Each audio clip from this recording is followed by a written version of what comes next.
Do epic dope ass Do shit epic dope ass shit.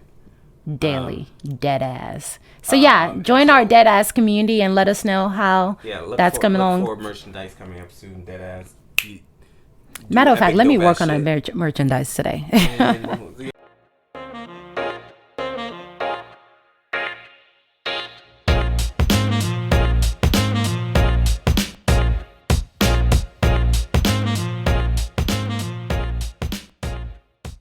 All right. Welcome to 2021. Hello, everyone. My name is Paula Dina.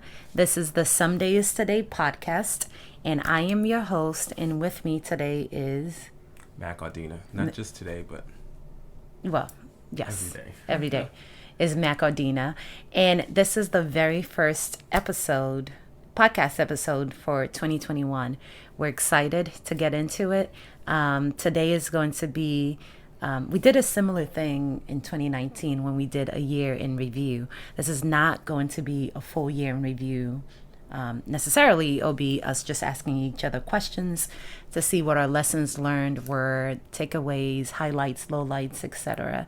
And then, maybe talk at a high level about our goals for 2021. So before we get started, let's cheers. I mean, how amazing is it that we are here?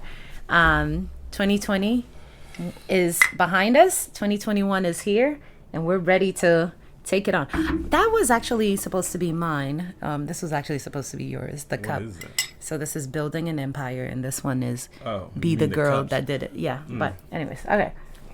I'll be the girl that... The girl who decided to go for it.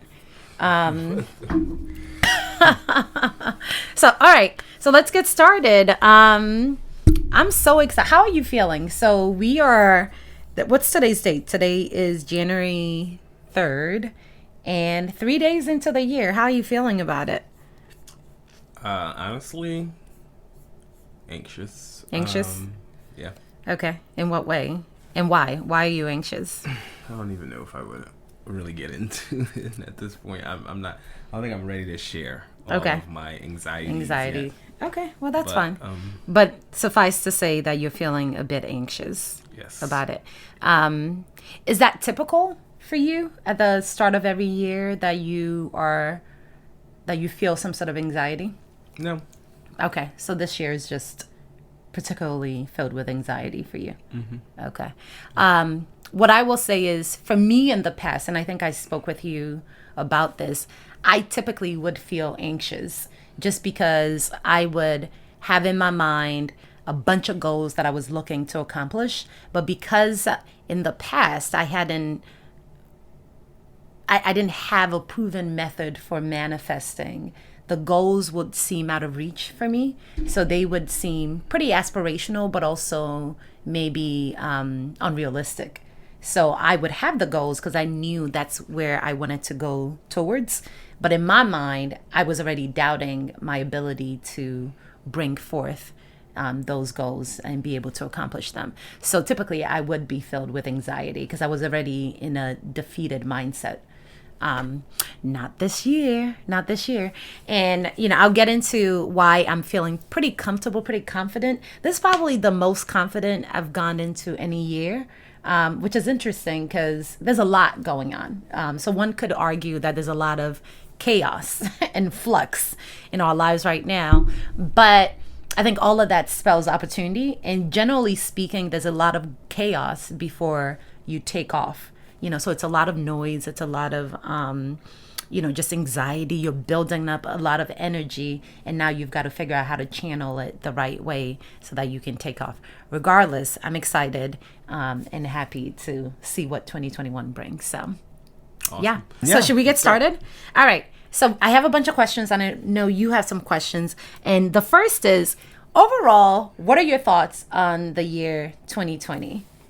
Because I know a lot of people were eager to be done with it.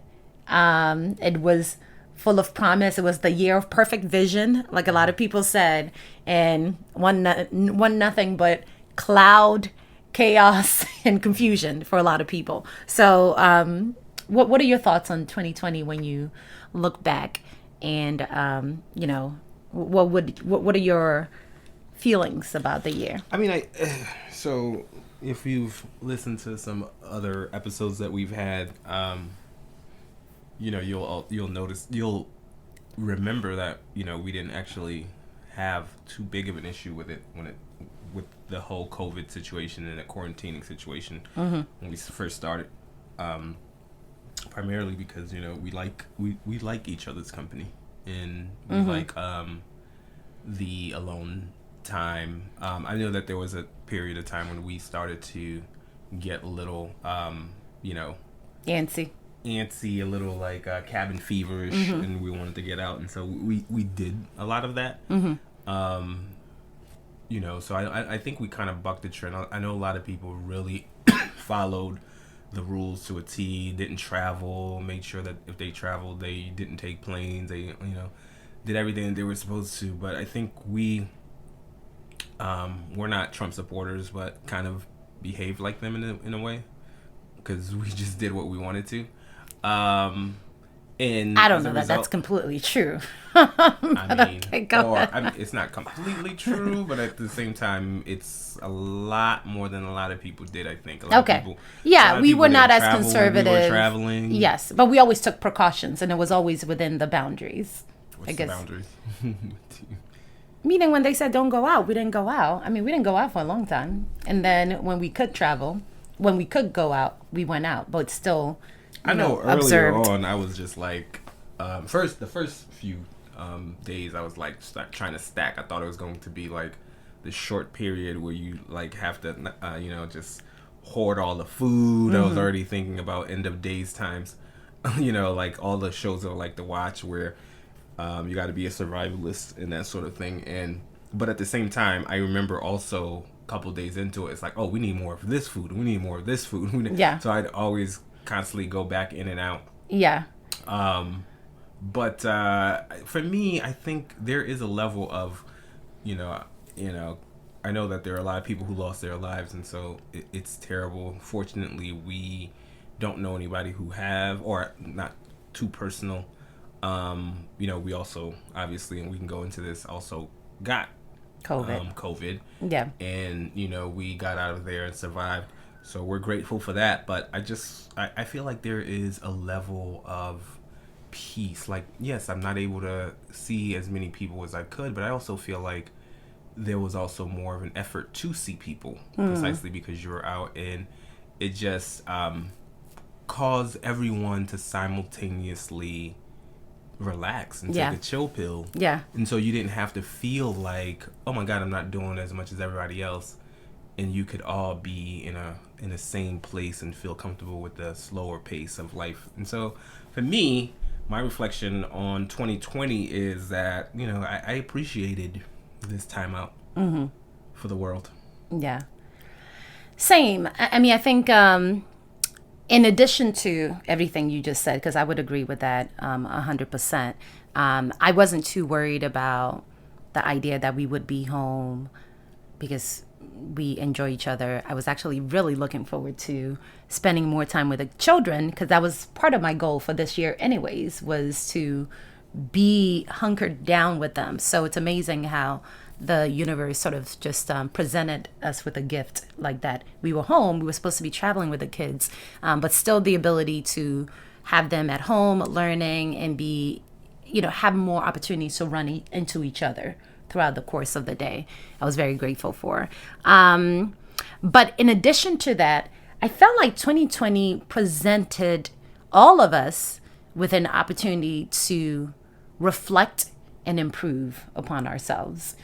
So those who had businesses, or even folks who were working within, a business that's not theirs, had to think about a different way of working. Most people became remote. So I felt like in general, we were presented with an opportunity to switch things up, exercise different parts of our brains, gain new skills, think about what was working before, and if it had to continue, if you could pick up new habits that made sense for the environment that you were in. So I actually felt like I grew personally, I felt like I grew as a parent. There's some things that I now do with the children that I wouldn't have thought to do or that I wouldn't have had time to do.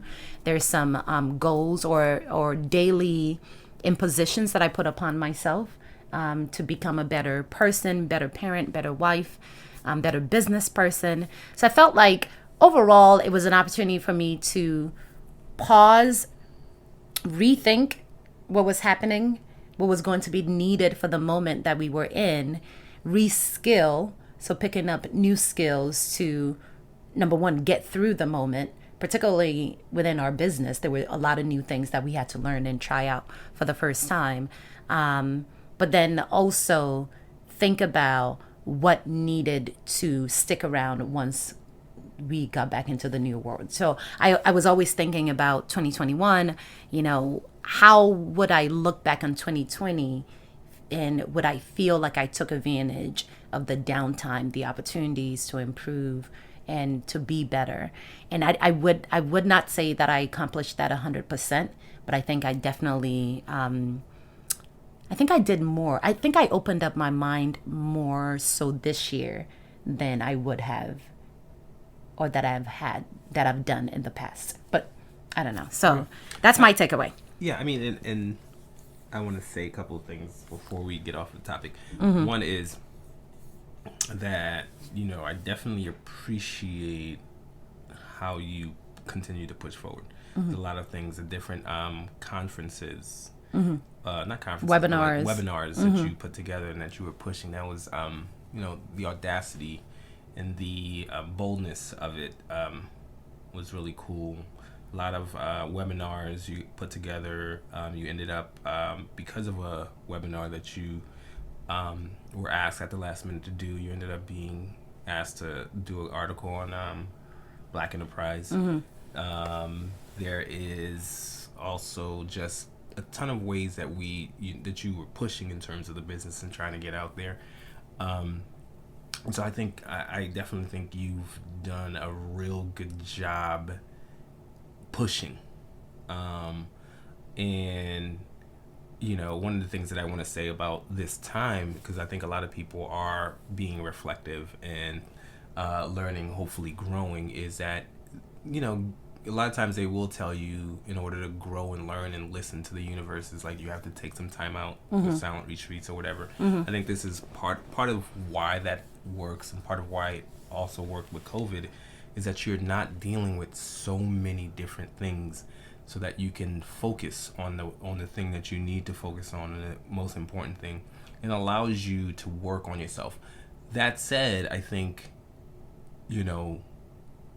part of actually learning something is going to put it into practice. That's when it becomes harder. Now, you're saying to yourself, here's how I've grown, and then you tested and challenged, and then you find, oh my God, I'm still doing the same thing again. And mm-hmm. I think that's one of the things that you have to be mindful of when you're jumping into 2021. Whatever it is that you learned hasn't become a habit yet, so mm-hmm. you might fall backwards.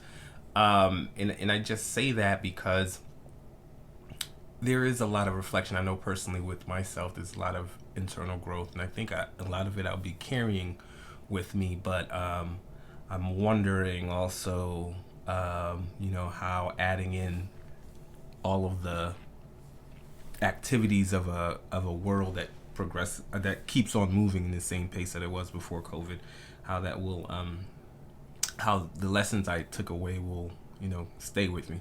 Mm-hmm. So, yeah.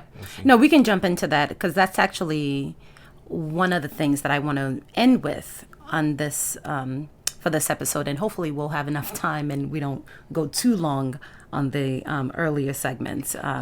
But it's tactics and new habits that you need to incorporate into your daily routine to get you closer to your goals.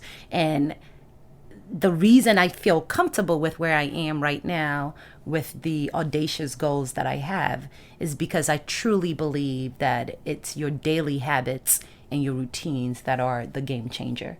The things that you do every day that you're consistent about are truly what's going to propel you to take you much further than anything else. Think about your greatest accomplishment in 2020.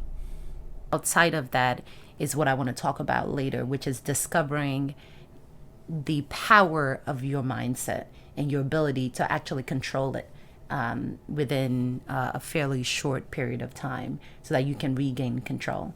And that came as a result of some of the books that we read, particularly the one about happy money, which talks about, your mindset towards life, towards money.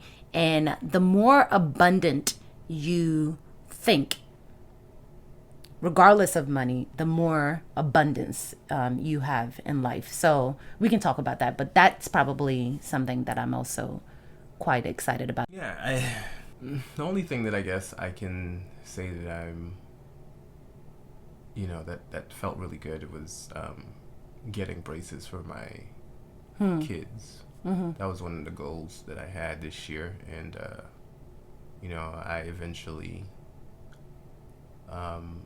got it before the end of the year. Although the third child still needs to get hers. I still have to set up that appointment. But yeah, that was a good moment. That was one of the things that I wanted to do for them. So I was proud of you deciding to go back into the legal field and all the activities that you took to get back into that process, your admissions, and the reskilling that you needed to do for that space so that you can be ready to go. I just felt like you had a lot of great accomplishments. So that was one. And all the work that you did for PPP, getting us funded, the paperwork, all of that, I thought was pretty good as well. And also even, getting the business certified, earlier on at the start of the year, getting us minority, enterprise certification as well as women-owned certification. So I felt like you put in a lot of work behind the scenes this year for the business and also for your own personal growth. And I felt like, it's probably similar along the lines of mindset shift, but I felt like you had a lot of that this year as well. What did you conquer in this year? What did I conquer? That's a good one. That's a good one. I think along the lines of mindset shift, mindset reset, I would say one thing I conquered this year is my mind. I'm not fully there yet, but I feel like I understand how the brain works more so than I ever did in the past. And that's as a result of all the books that we were reading, books around the untethered soul, the books that tell you the difference between your little self and your big self, which initially when we were reading those books, it was very difficult for me to detach my higher self from my day-to-day self, the human being who is the character that I am putting forth into the world. It was a very difficult thing, but the more I got into that practice with the children, so the children and I have a daily routine where we'll wake up, we'll pick a verse or a quote from a book that we read.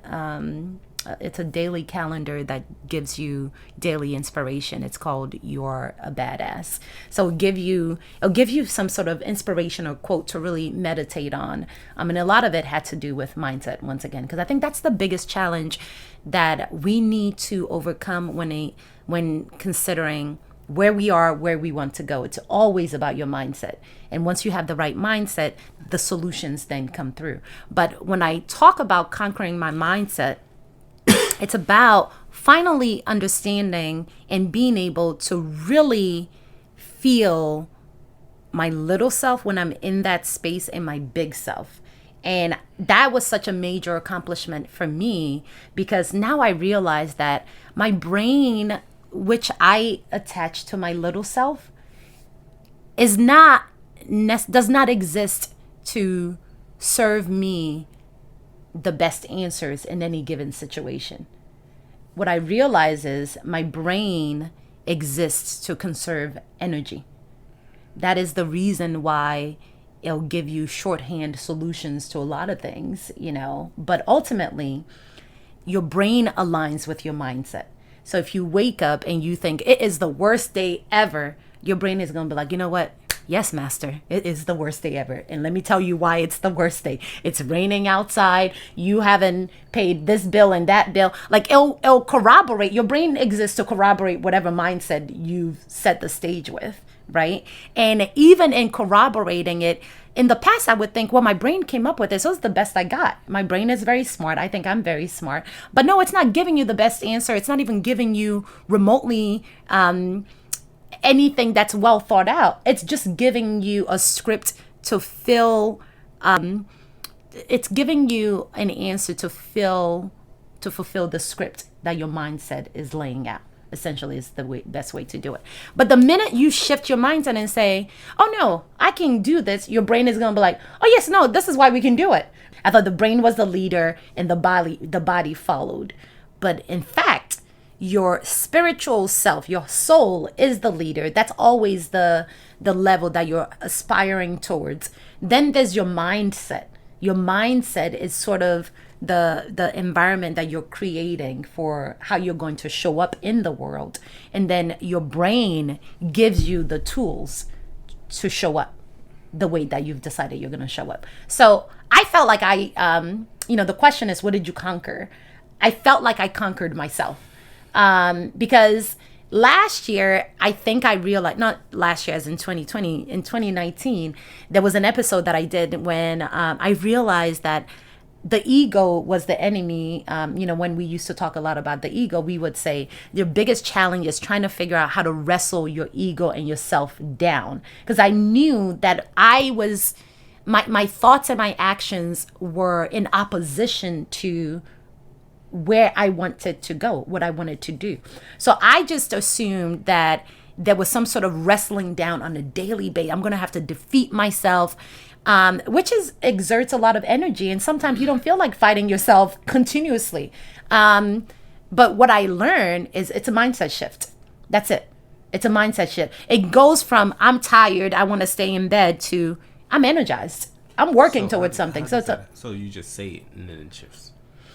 You could just say it, so that's why, when they say affirmations are important, there are lots of tools that are out there that make sense. But if you don't understand really the mechanics for how it works, you're just doing something that you don't truly understand. So affirmations make sense. When I'm in bed, a lot of times I'm already meditating around what I'm grateful for. I'm so grateful for a new day because I'm trying to change my mindset because I'm always tired. It's hard for me to beat the morning. That's a challenge that I'm still working on. But I'm in bed and I'm trying to put myself into a positive space. I am so grateful. I'm so lucky to be able to wake up whenever I want. But the only way for me to maintain this is to get up and do the things that I need to do. I'm grateful for my children and I am energized. So I'm saying positive affirmations to myself. But a lot of times that may not even work. What I realize works is sometimes you have to attach something external to you to where you're trying to go to really quickly adjust your mindset. So for me, it's, I have a morning routine with the kids. Even if I miss all the earlier marks of getting up and doing some of the stuff that I need to do, I don't want to disappoint my kids. I don't want them to look at me and be like, Mommy is a bum. This is the third day you said we were going to get up and we don't. So that, when I think about that, the kids are about to get up. I got to get up. Mindset shift. Now it's, I got to make my kids proud. I got to make myself proud. I've got to show up for them. I've got to be the constant source of strength for them because they're going to come down dragging. So I've got to show them that, you can do it. So there are different things. So I've defeated myself in that I don't see having your brain fall in line to be as much of a challenge as it used to. But there are various tools and techniques that I use along the way. And I think the biggest one that I have found to be useful thus far is attaching your habits or your goals or your routine to something outside of yourself. So some like your children, just like you said, I wanted to get braces and the smiles on their faces, really made me feel good. So having something external to you that can also pull you to remind you can easily get you into the right mindset. Hmm. So I guess my next question is, I know you read a lot of book. You actually prioritized reading. I didn't prioritize it as much this year. I'm going to try to do better. I have goals to read way more books, maybe about 24 books next year. But I know you read quite a number of books. So what were your favorites, and what were your takeaways? It had to be, because it was 2020 and 2019 is when we did the year in review. Mm-hmm. So it had to be this year. Eckhart Tolle was the first book. So I've read a number of books. Mm-hmm. Eckhart Tolle's A New Earth. Yeah. The Spirit one. Untethered Soul. 7 Laws of Attraction. I don't know if I read 7 Laws of Attraction. I read 7 Laws of Attraction. Yeah. Damn, there was a lot. I have to go back to the to your Audible, which Mm-hmm. I don't have. Do you have access to it? Because I could go back and look at all. Oh, the it's being used. Yeah. So the most recent one is what's the name? Mark Manson's. I reread that one because it had been a long time. Mark Manson's The Subtle Art of Not Giving a Fuck. Mm-hmm. But shoot, damn, there was so much. There was the one that was also given to me. I think it was also Think and Grow Rich was also there was. Yeah, we did think it. We did do a lot of books actually. Think and Grow Rich. There was another one before that was like you really liked, and I thought that the way that they spoke was really, fast and weird. I forget the name of that one, but it was along the same lines where they gave examples of people manifesting the one. I think it's attraction. The laws of attraction. Is that what it was called? Or I think it, but it was I know. Yes, I'll have to go look it up. And what we'll do actually is maybe do the list of books that we read. We'll put it in the comments, in the credits, so that people can see it. But you're right. I forgot about a lot of those books. Yeah, the one Limitless. Yeah. By Quick. Instinct was also this year, right? Instinct was this year. So yeah, we did do. Actually, I didn't realize how many books I read. I didn't read 12 books. So yeah, we did way more than 12. Actually. We did read a lot of books, and that's the thing, you forget. I think what I'm gonna start doing is keeping a book journal just to track the takeaways, because you do forget the lessons. But we'll link it below, the books that we read. So of all the books, at least of the ones that you can remember, which one stood out to you, or which one are you presently sort of using as leverage into 2021? Probably the most recent one, which is The Subtle Art of Not Giving a Fuck. I like the way that guy, I think he speaks from a skeptic's mindset, and that's how I tend to think. He is the same person who talked about, like, everybody's saying they're special, which Oprah says it must be true, and then he starts talking about how you basically have to really develop your skills if you really want to get somewhere. So he speaks from a skeptic's mindset, and I think that that resonates well with me. And there are a lot of things that he said there that I can take into my thinking. I feel like another book that I read that you are heavy on is Now, and I feel like I need to get back, but I think it's going to take a level of. This is another book that I read. It was a while back, though. It's called, damn, I forget the name of it. I think it's called Unfuck Yourself, which is very interesting, because he talks about how it's not what you feel, is what you do. And yes. He made that point specifically because he wanted to speak to people who were like, oh, you've got to feel a certain way before you do this or whatever. Or you got to think positively, and it's difficult to get there. And so his point was, just do it. Eventually you'll get the results, and the results will lead to you feeling good. And I think what I need with respect to Happy Money, and that's the book that I've read this year that you read also, is to get to the point where I've seen some results and can get my mind wrapped around it, because I'm too much of a skeptic to just think that way. Yeah. So how are you doing? How are you taking action towards that end so that you can be a convert and less a skeptic?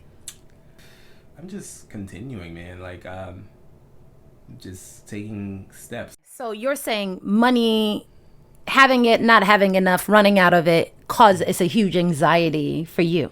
And I think that may be the case for a lot of men.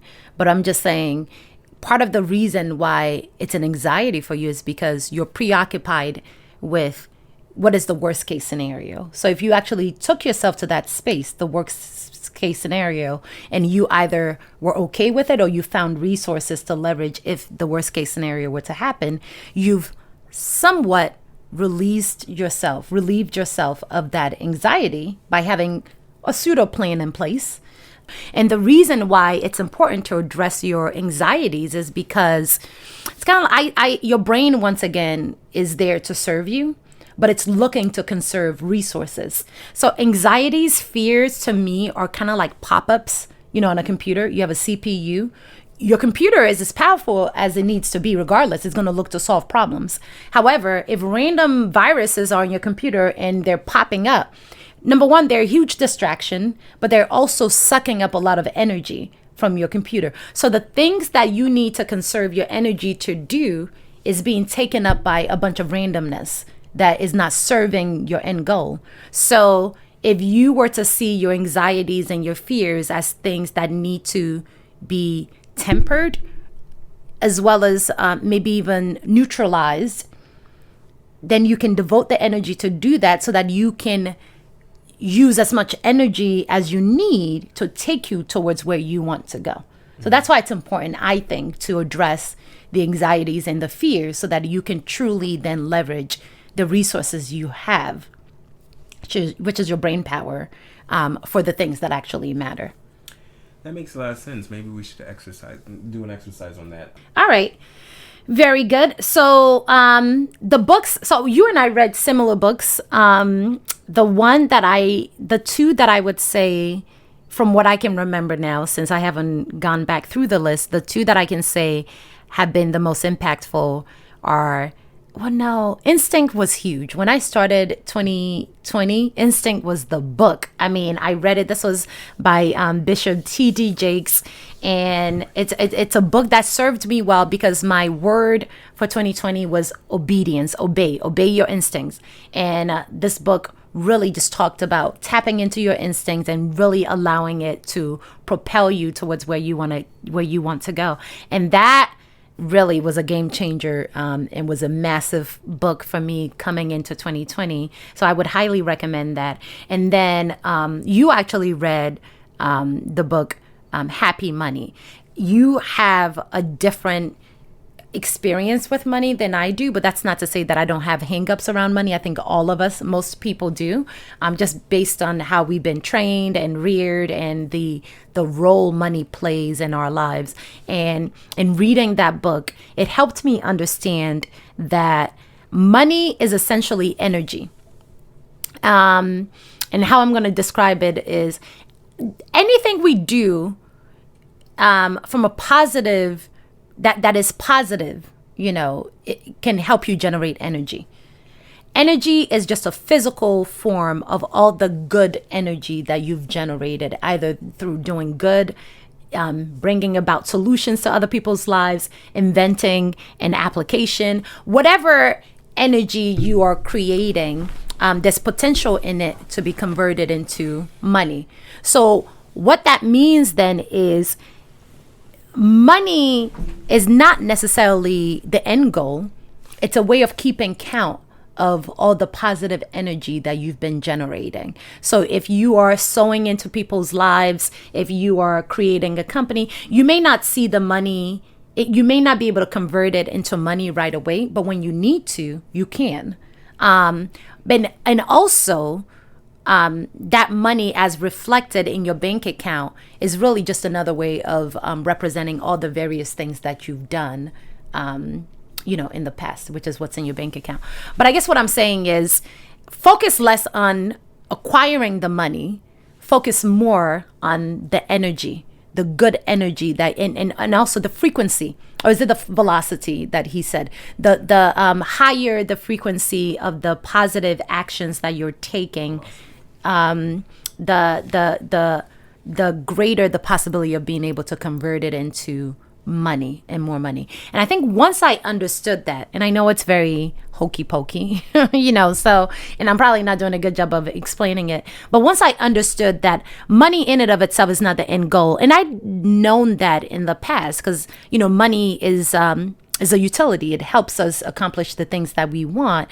But there's so much focus on money because of how we've been taught and we've been brought up, particularly in Western civilization. And what I am understanding is, if you focus on doing good, if you focus on the right actions, money follows. So I felt like that freed me tremendously. Obviously, I don't have the caretaker persona that you have, the provider persona that you have. So maybe this is circumstantial and contextualized to just, me being a woman or the type of woman I am. I don't know. But I'm just saying I don't have as much stress or struggle around money as I used to. But even better yet, I have a better understanding for how to accumulate more money. And that's really what I'm looking to try out and put into action in 2021. So that book was highly impactful. And I would say the third one, and I forget the name of it, but it's 10X. So it's a book around, it's a sales book because the guy is a salesperson. I think it's Grant Cardone wrote it. It's called 10X. And essentially what it says is you can accomplish your goals for the most part if you put forth the right amount of energy towards accomplishing your goals. The problem is most of us are not, we have huge goals, but the level of effort that we're putting towards accomplishing those goals are insufficient to help us reach those goals. And he's saying, as opposed to trying to figure out what the math is, how much should I be doing to where I'm only doing what's necessary? He's saying, if everyone is telling you do 10 things, especially if you're trying to sell, you need to call 10 customers a day. In his mind, he's going to do it 10 times that. So that's 100 calls that needs to be made. If you need to make $1 million within a specific period of time, he's going to look to make $10 million. Because if you are 10xing everything, then the behavior and how you show up for those goals are just automatically going to be leveled up 10 times, 10-fold.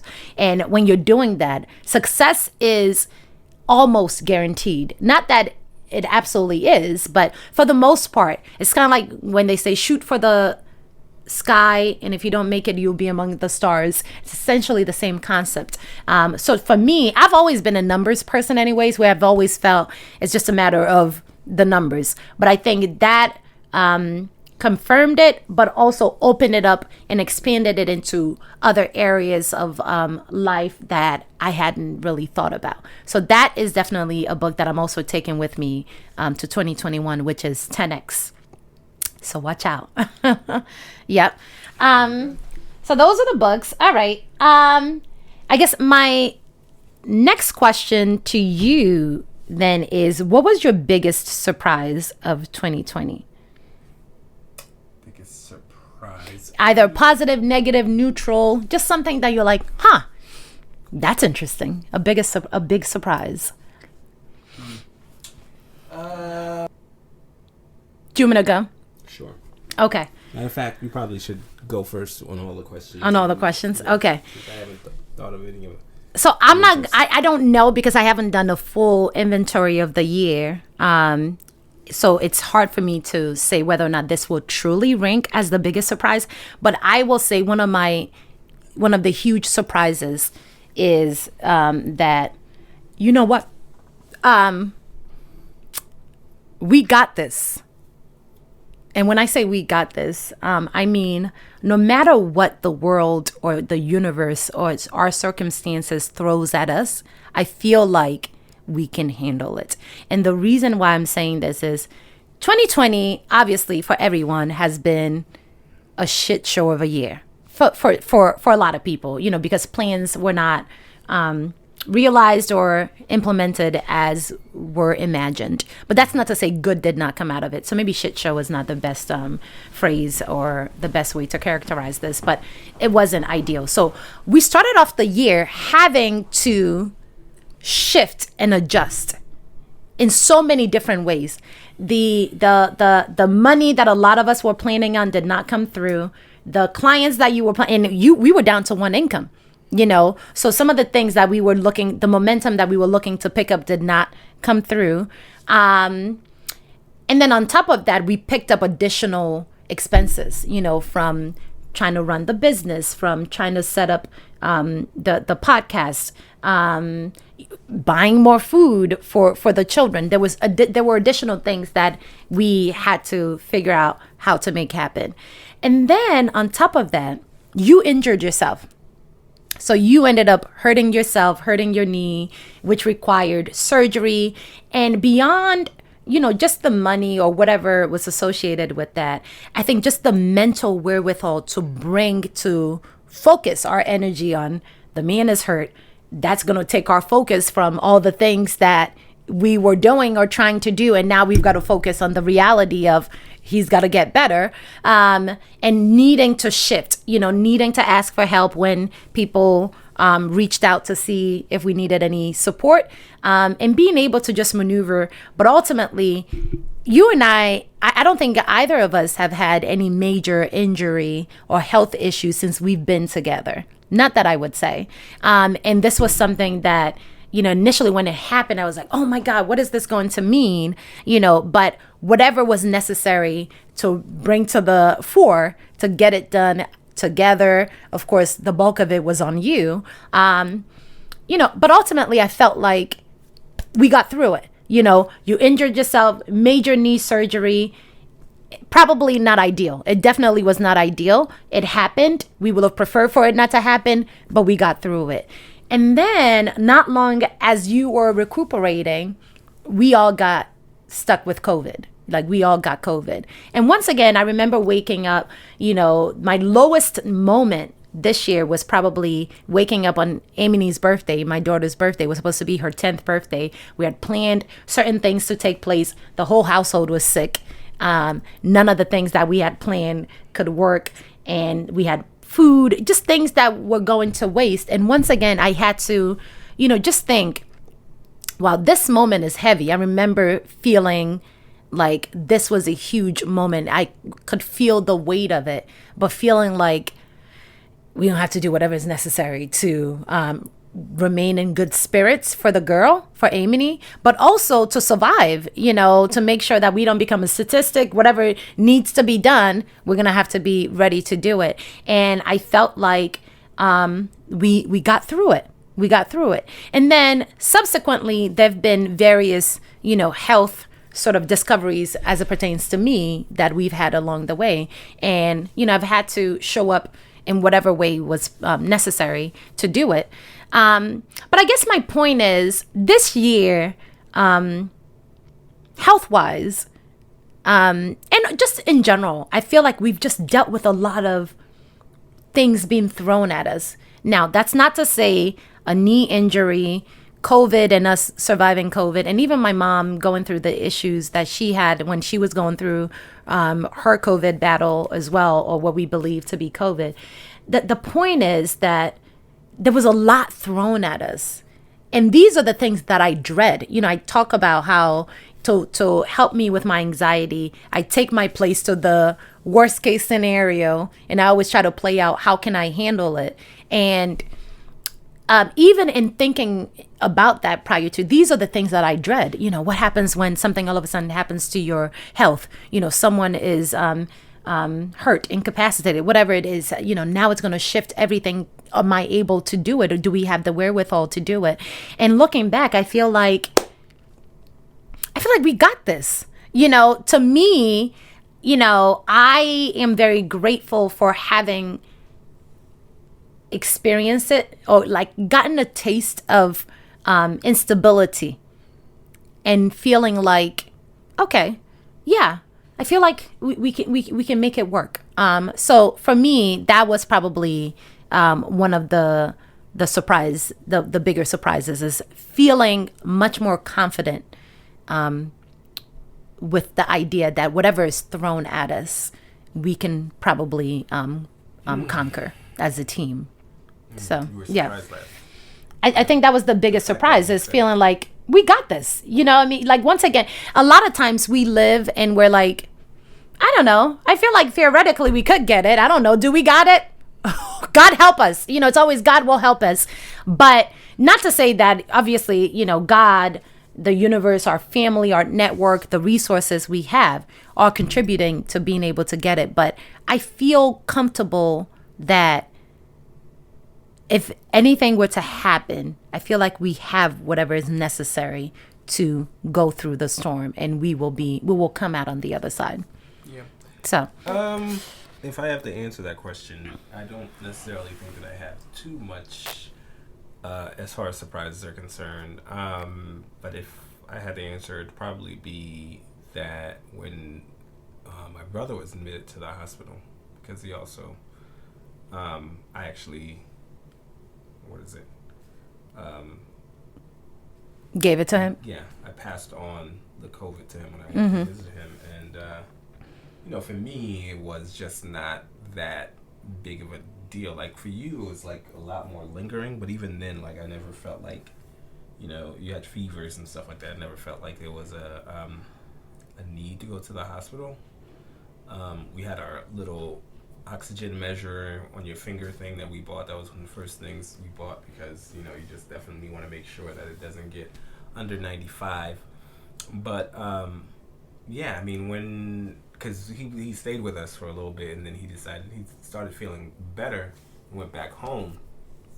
And you know, we got the message that, you know, he admitted himself into the hospital.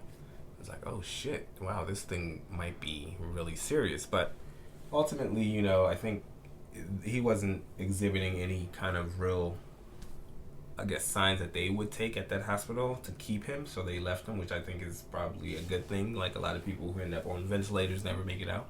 So, you know, they actually discharged him that very night, and he came back here, and ultimately, you know, we all defeated the COVID. But yeah, I would say that when that happened, that was probably the most surprising thing, that, wow, this thing is really that serious. Because, to be honest with you, I never really took it as seriously as others have. Like, I remember earlier on not putting on my mask, and then even when I did, like, when we did the 4th of July celebration, there were some of our family members who were really being taking precautions, and I was like, oh God, whatever. I mean, if I get it, I'll get it, and then I'll be done with it, you know, because I was one of those people who just believed in how weak, quote unquote, the virus is. But, you know, I guess it depends on what your pre-existing conditions are. But, you know, and my brother and I too have the sickle cell trait, but it didn't, you know, it just didn't have that big of an impact on me.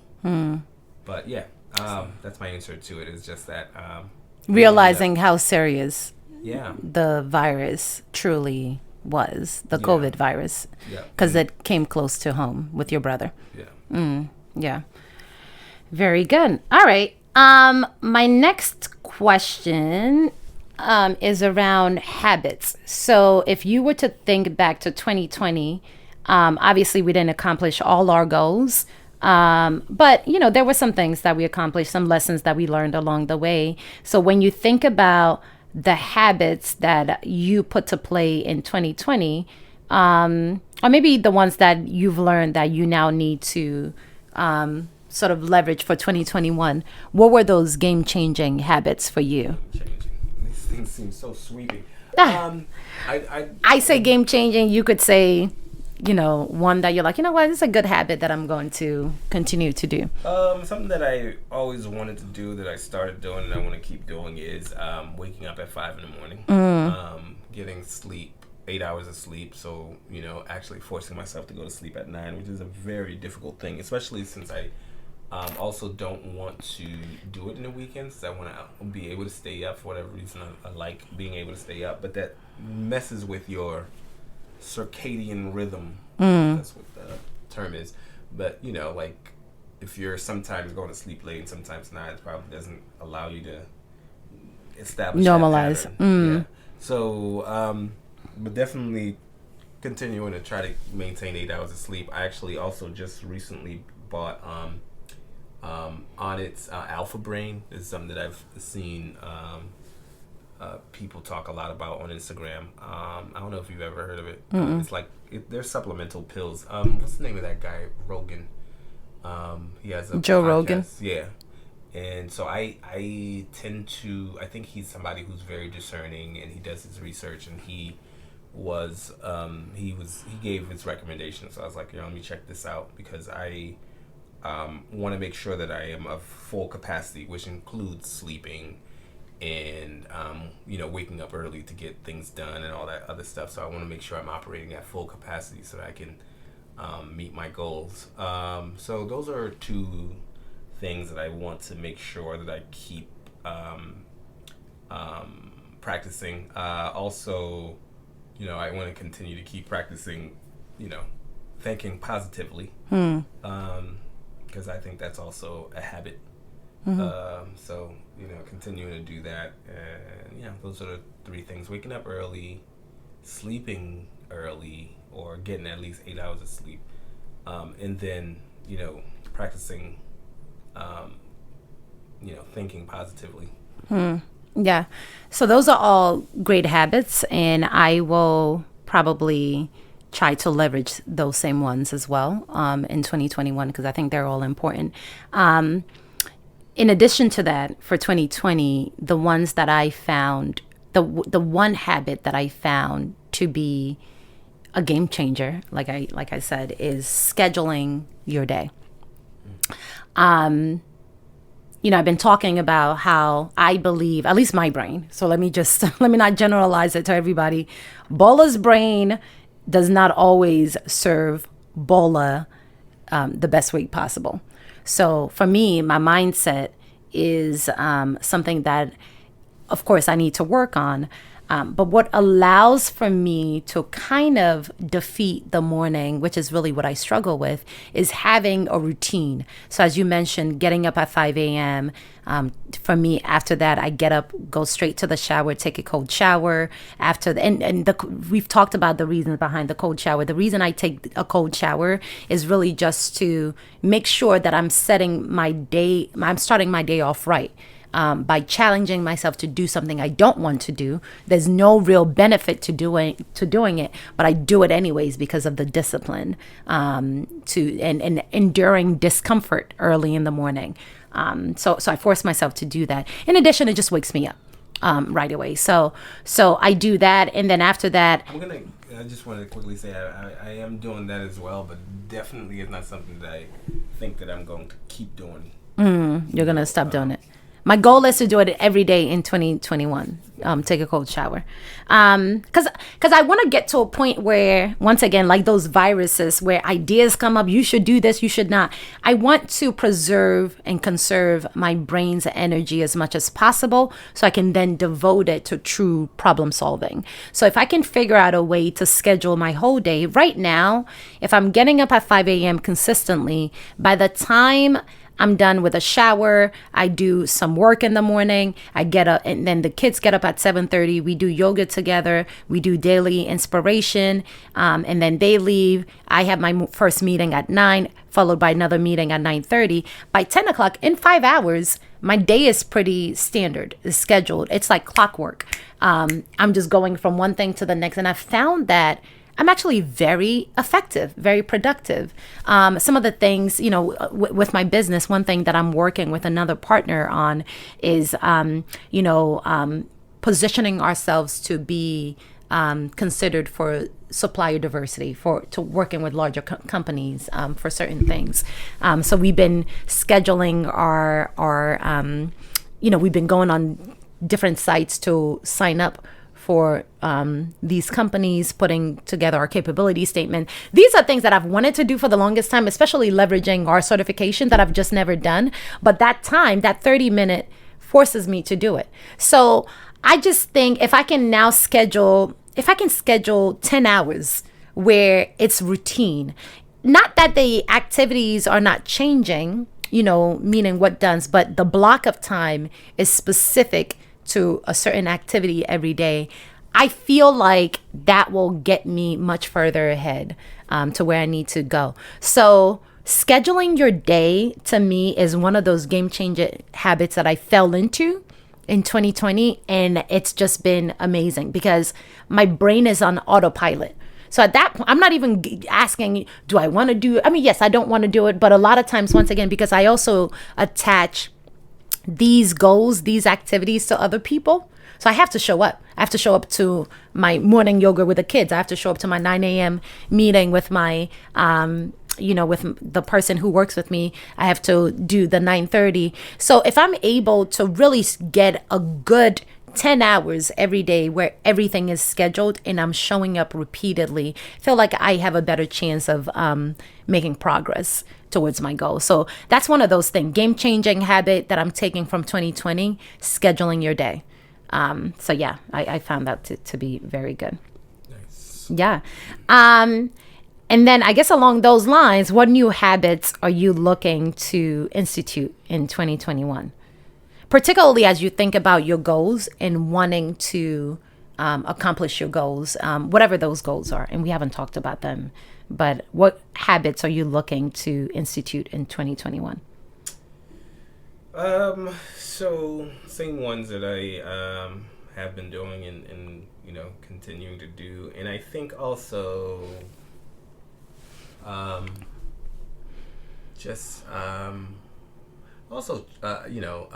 not necessarily scheduling my day, but definitely making sure that I have what we've been doing also is just the scrums and making sure that you have the list of things that you can check off. Because a lot of times, you don't realize there's tons of other things that you can work on because they're not readily available, and you're wasting time too, wasting energy for your brain trying to figure out what to do. So once you think of it, put it down on a list, and that way, you can come back to it and take care of it as needed. But I also want to make sure that I'm very proactive, like not just proactive, but whatever the opposite of procrastination is, maybe that is proactive, but just tackling things now, not waiting and saying it's going to happen, but like if there's an opportunity, just deal with it right away, so that way you're not leaving things off, not necessarily a chance, but like for whenever it is that it happens, like some days today, just get it done. Yeah. That's a good one. I love those scrums, by the way. I would say that's another game-changing habit that, you insisted that we take on as a family. And I feel like they've been really beneficial to us because it does allow us to work on multiple facets of our lives where we're just checking things off, and we have a growing list of to-dos. And for someone like me who has a lot of things going on, it's actually very beneficial to keep you on task. So I love that. And I think that feeds well into, the question of, 2021, what is another habit that you are going to add to the list? And for me, it is tracking my activities. I love that, you can schedule your calendar or schedule your day. I love that we have Scrum, but I did this thing with the kids in December where, we all have goals, and every day we get up and talk about how well we did towards the activities that we highlighted for ourselves in pursuit of those goals. And we started grading ourselves. And what I realized is I'm a mediocre student when it came to actually checking off the activities on my list on a daily basis. I was getting C minuses because I would never really truly finish it. Whereas if I hadn't been tracking it, I would have just thought I was doing a good job. I would have given myself a pat on the back. So a lot of times, I think we go into this space of thinking you are doing what it takes. You're doing the necessary. But because you're not tracking yourself on a day-to-day basis, you really don't have true insight into how well you're doing, where you're veering off the path, and, improvements that could be made along the way for you to be better. So one thing that I'm going to be really diligent at doing is just tracking my progress. So every day I want to be tracking what I did, not necessarily, writing down what I did, and maybe that would be necessary, but at least grading myself. So every day I'll have various columns that I'm tracking towards. Did I do this? Did I do this? Checking off the things that I was supposed to do, especially if I've scheduled my whole day. It should be pretty easy to check those things off and then giving myself a grade at the end of it. I think that tracking will allow me to get a better sense of and a better handle of my year, and not have me at the end of the year trying to figure out why I didn't read the number of books that I set out to read, because I was just casually reading. I wasn't being intentional about it. So I think being more intentional through tracking my activities. Yeah. Yep. All right. So we're almost done. But I did want to ask, because I don't want us to do a part 2. So I want to try to fit all of this in one episode. But do you have any audacious goals? And I know we have a number of goals that we're all working towards. But do you have an audacious goal that is huge that you are going to look to go after in 2021? Replace and, even do more in terms of my salary as part of my business. And that includes all the benefits as well. Replace your income through your business. Gotcha. My goal, and I'm actually just thinking about it as I speak, my goal for 2021 is, I've been hearing a lot about trainings. Social media, there are lots of people who are developing training programs, making them available to the masses, and using that as a source of either another revenue stream, or even that's now their main business. Coaching programs for other business owners, other businesses, other individuals who are looking to speak. You could have a training on anything. So my goal for 2021, one of my audacious goals is to put out a training program, and I'm working on it right now. I want to roll it out right away. Training for what? The training is going to be for other business owners, how to run a successful business. I'm also going to have another part for other consultants, how to start a consulting business. So it's going to be 2 programs that I can think of right now. But the first one that I'm starting with, that I'm creating right now, is how to run a successful business. So I just want to do a program, a training for that. But my goal for that is, I've been listening to a lot of people who are in this space, and a lot of them are making, $10,000, $20,000, $30,000 consistently on a monthly basis. So I want to study the formula to see how they're able to really push this program and have it be successful for them. And that's just as one line of, revenue. So my goal, I'm going to put the number out there, is to, by the end of 2021, to be consistently doing $30,000 a month through the training program. And I'm saying this because so by the last quarter. But the last one, I want to get there. So I want to start now, and I want to leverage all of the mechanisms that I see them doing. There are ads, there's marketing, there's, having a website, there's the newsletter. All of these things are new areas for me that I'm not very comfortable with. And speaking of 2021, I think the game changer is going to be for us to embrace new technology, but all of the new avenues that are becoming available for how to make money. And the folks who are, I feel like this is the new oil age, or whatever you'll call it, when people heard of the oil boom, and some folks were like, oh yeah, I need to go figure out how to get a piece of that action. I need to go find out what's going on. I think there's a new era upon us around the influential, figures, people who are making a lot of money through being an influencer.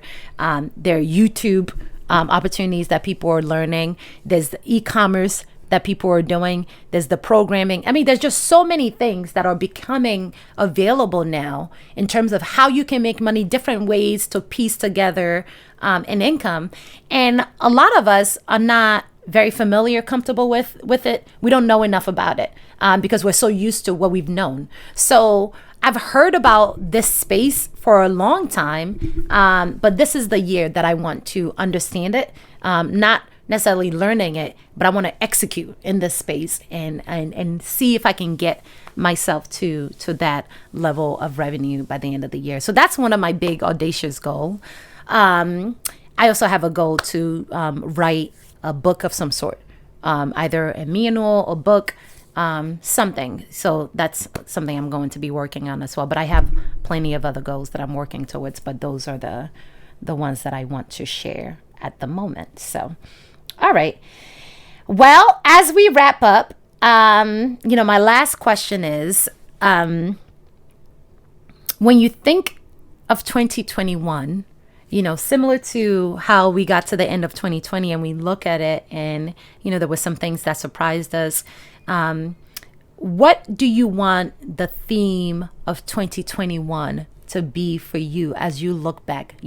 What do you want to, we'll look at 2020 and be like, that was the year that, we all were forced to just stand still, or we all were forced to, cling on to family members or create and deepen relationships, whatever it is for you. We all have different things that we took away from 2020. What are you hoping, based on the goals and where you are right now, where you're hoping to go? What are you hoping will be the theme of 2021 in your life? Well, hopefully 2021 will be the year that I conquer the conquering of my mind. And I say it that way because I don't think that you ever truly conquer your mind. It is a journey. It's always a practice. You're constantly doing it, but I think there is the conquering of it is, I think, in the acceptance of it, and not just the acceptance of that practice, but also in the comfort in the practice. The comfort meaning like you're not, you realize that it is a struggle, but you're not uncomfortable. You're always at peace with the work that it involves, and it's not a source of constant turmoil. And that may have to first deal with my biggest source of anxiety. And starting to see some gains from the habits that I do consistently. But So you want 2021 to go down in history as the year you started conquering your mind. Yeah. Very good. For me, I want 2021 to be the year of embracing change for me. As I said earlier, there's so many new platforms, so many different avenues, different ways, different technologies that, you can leverage for a much bigger life. I'm very comfortable and used to the conventional way or ways of doing things. I want to embrace, fully take on change, not from a place of just reading it, but just executing. I want to know it. I want this to be the year that I tried so many new things that, and I know you're probably looking at me like, I'm constantly trying new things anyways, but in new spaces. I want to be the year that I embraced change in new spaces, things that I've never done before, but I've always wanted to do, but also new things that the environment or the time that we're in is dictating that we go into. I want to go into it fearlessly, embrace it, and try to figure it out. So this is going to be the year of change for me. And in order to do that, because I know I can be pretty haphazard with a lot of the different things that I do, which once again, you're just sort of flailing in water when you're doing things haphazardly. So to be able to accomplish that, I'm going to offer up my one word. And that word is discipline. So I want to embrace change, but from a disciplined perspective. And by discipline, I'm not saying that I need to study the ins and outs and everything, but I want to do things from a measured approach. I'm doing it every day. I'm learning about it. I'm improving. I'm pivoting. I'm tweaking things as I go, but I'm embracing change from a disciplined perspective. So that will require me to be a disciplined individual, and also for my environment to be somewhat disciplined, the tools, the systems, the people that I work with. So yeah, it's going to be a year of disciplined change for me. Yeah. So with that, do you have one word, a word that you've narrowed in on, or words that you're still considering? I mean, to be honest with you, just as we are talking about this, then, I thought, hey, maybe the word could be and should be conquer. And that, that's one of the things that I'm dealing with. And, one of the things that also came to my mind is another habit that I'm having, which is part of the conquering thing. Is it's also, with staying positive. One of the things that I said is not fighting the same fights, or start litigating why you should do something you've already determined you should do. Whether it's being positive, you come over here and find yourself in a situation and you're like, no, but this time I should be able to be negative. I should be able to seek the attention to,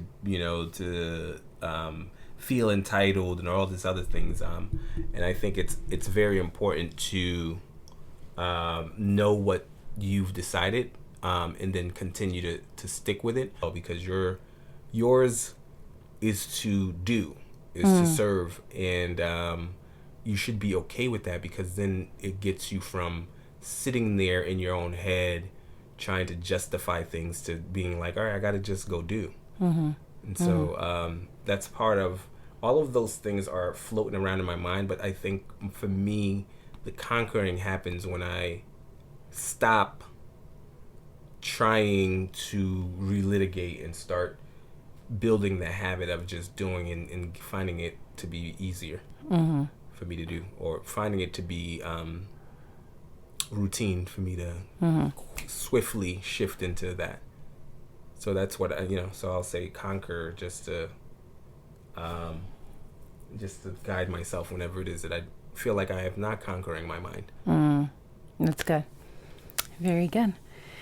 All right. Well, thanks for coming along with us as we did a review, 2020, a year in review.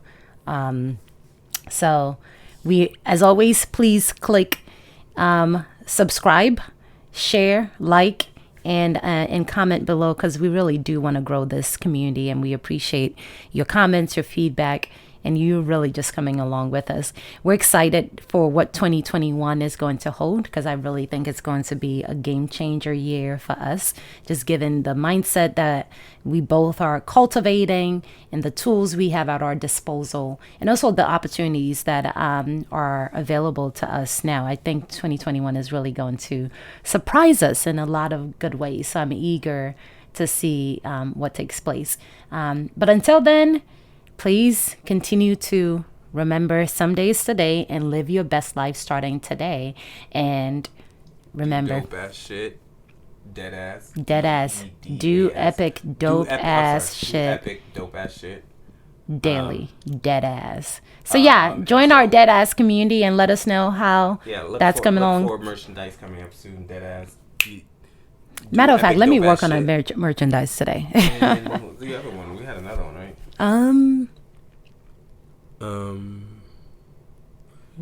Where we invite you to live your life like it's a fucking vacation. Do epic dope ass shit. Okay. Deadass, yeah. All right. Well, thank you guys. Wishing everyone a blessed 2021. We all survived 2020. Thank the Lord. We're grateful for all of what 2020 served up, and we are looking to expand in all ways in 2021. Go forth and conquer.